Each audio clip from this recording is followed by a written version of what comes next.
Pabrik pengolahan oli bekas di lingkungan Kesuren, Kelurahan Sumur Pecung, Kecamatan Serang, Kota Serang, Banten akhirnya ditutup setelah aktivitasnya dikecam warga sekitar. Pabrik ini diduga melakukan pencemaran limbah bahan berbahaya dan beracun atau B3. Petugas gabungan dari Dinas Lingkungan Hidup Kota, Provinsi, Satpol PP, dan jajaran Polda Banten menutup pabrik pengolahan oli bekas milik PT Raja Gudang Mas di lingkungan Kesuren, Kota Serang. Pabrik dipasang garis penyidik Pegawai Negeri Sipil atau PPNS.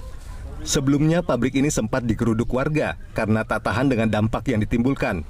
Kepala Dinas Lingkungan Hidup dan Kehutanan Provinsi Banten, Wawan Gunawan mengatakan, pada Agustus lalu telah memberikan sanksi administrasi kepada perusahaan PT Raja Gudang Mas untuk memperbaiki proses pembuangan limbah.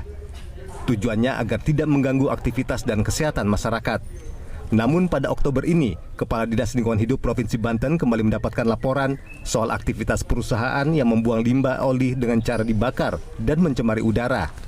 Pembakaran limbah disertai oli sudah jelas melanggar aturan karena menimbulkan kepulan asap yang bau menyengat hingga membuat pernafasan warga terasa sesak, batuk, mual, hingga muntah-muntah.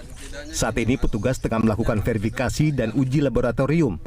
Sementara jika hasilnya ditemukan terjadi pencemaran, maka perusahaan harus bertanggung jawab terhadap semua masyarakat yang terdampak.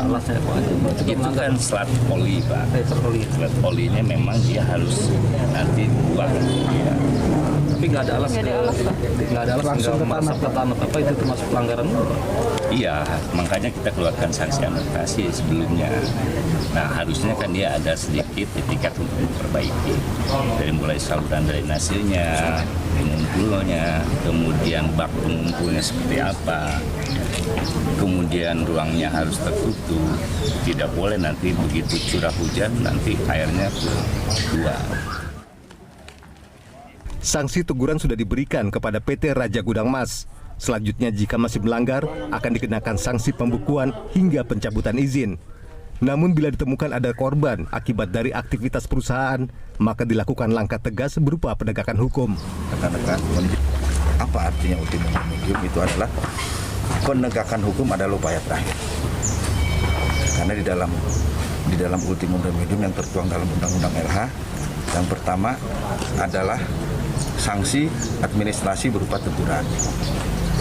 Kemudian sanksi kedua, teguran kedua, kalau masih ada ditemukan pelanggaran yang sama baru diadakan pembekuan. Setelah pembekuan pencabutan izin baru penegakan hukum bila mana ada timbulnya korban yang disebabkan oleh lingkungan tersebut. Saat ini PT Raja Gudang Mas dalam status tidak beraktivitas dan Pemprov Banten telah memasang garis PPNS di pintu gerbang pabrik karena masih dalam pengawasan. Suhendi, JPM TV, Kota Serang, Banten.